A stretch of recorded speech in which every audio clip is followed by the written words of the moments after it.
Hey, it's me, Unapologetically T, and I just wanted to come here and I was writing about judgment, and I want to come read what I wrote. Judgment. I find those who get pleasure out of judging other people's lives have failed themselves. It's such a low vibing activity. You have to be able to differentiate because it's always levels to things. Venting about someone who has harmed you is practical. It directly affected you. Get it out of your system so that you don't become bitter. But gossip and condemnation based in feelings of grandiose being over the next person reveals to enlightened people that you have failed your own life. You are deeply miserable and you have lost control over yourself. So you get power by focusing in on what you deem to be flaws in others. The whole time you revealing your own weaknesses. Some have full-time jobs in discussing others. They do it while they're at work. They do it when they get off. They get online and judge people they don't even know. It's constant, and it consumes them to view others in a belittling way.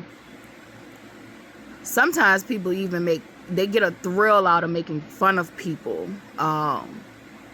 because they're different, because it may be things they even deny in themselves that these people are distributing. So they get a thrill out of it. But back to my scheduled reading. So they get online and judge people they don't even know. It's constant, and it consumes them to view others in a belittling way. They feed off other people's personal business and don't even realize it's their main supply of energy in order for them to live their own miserable life. I advise them to tend to their own personal affairs because there's always something you could be working on within instead of focusing on somebody else's shit. Those who are actually living their own lives know just how easy it is to make one false move. And it's like literally, you have literally fucked yourself for a tad bit until you can get it back together. As long as you got breath, you can get it back together. All right, so, but yeah, one false move.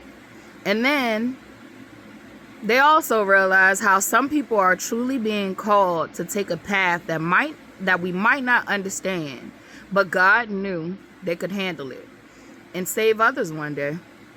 Those who have learned their own missteps, mistakes, literally judge less in those ways because they already know.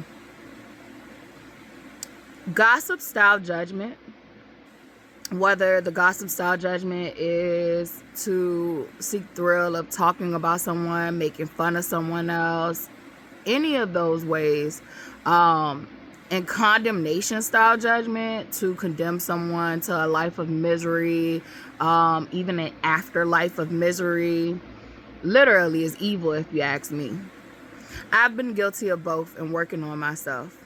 I hope this finds someone who grew up in severe judgmental environments and may have picked up some of those tendencies themselves. You can heal from it, and you can also learn how to live a balanced life and learn to be yourself without belittling yourself, without berating yourself, without humiliating yourself. Sometimes we don't realize the things that we project outwardly is also what we are doing internally. So literally you can heal from these things if you so do choose. Some people literally love where they're at, and you gotta leave them where they're at. But for me, I want change, and so I just wanted to read those words and hope that it helps someone who grew up with severe judgment, and just know that, like, literally you don't have to continue your life in that type of environment or mindset.